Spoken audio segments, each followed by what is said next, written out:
Vous n'auriez jamais pu jouer à Tomb Raider sans cette héroïne, l'une des premières de l'histoire du jeu vidéo, Samus Aran. Samus Aran, c'est, un des premiers personnages vraiment iconiques dans le sens où c'est une femme qui est indépendante, qui est guerrière. C'est une femme qui travaille à son compte.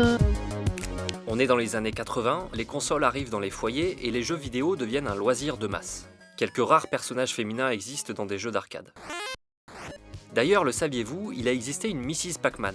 Mais globalement, Les personnages, les héros restent des hommes et les personnages féminins restent très stéréotypés avec, pour la grande majorité, des héroïnes à sauver, des demoiselles en détresse ou, des personnages qui sont dans des postures, inférieures aux héros. chez Nintendo, on réfléchit à un nouveau jeu autour d'un chasseur de primes intergalactique.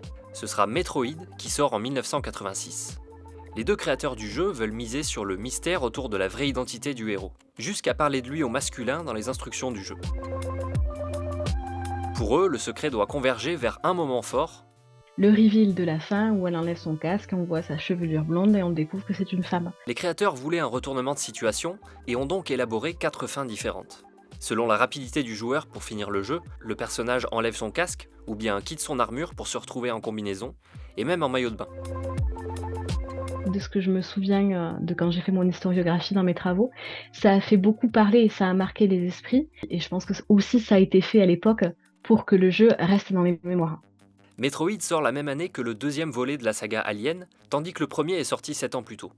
Chez Samus Aran, il y a donc du Ellen Ripley, le personnage incarné par Sigourney Weaver, et aussi un peu de la princesse Leia de la saga Star Wars. Bref, des modèles de femmes badass de la science-fiction. Get away from her, you bitch! Les rééditions du jeu deviendront de plus en plus élaborées, son image de plus en plus sexualisée, et le personnage apparaîtra même dans d'autres jeux, comme Super Smash Bros.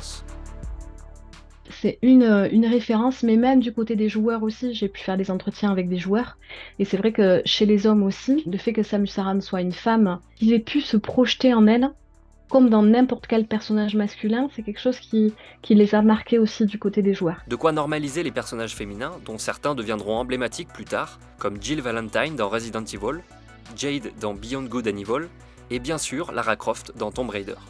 Il reste toutefois encore un peu de chemin à faire, même si aujourd'hui, en France, un joueur sur deux est une joueuse. Preuve en est le tollé qu'a suscité chez certains joueurs l'annonce d'un premier personnage féminin dans le prochain opus du jeu culte GTA. Plus il y a eu des personnages féminins, plus elles ont ouvert la voie, mais c'est pas pour autant que ça devient un automatisme et que ça devient naturel pour les studios de mettre une femme en avant. C'est toujours considéré comme une prise de risque, alors que dans les faits, quand on voit comment les jeux marchent, ça devrait être encouragé puisque ces jeux marchent bien et ils sont bien reçus par la critique.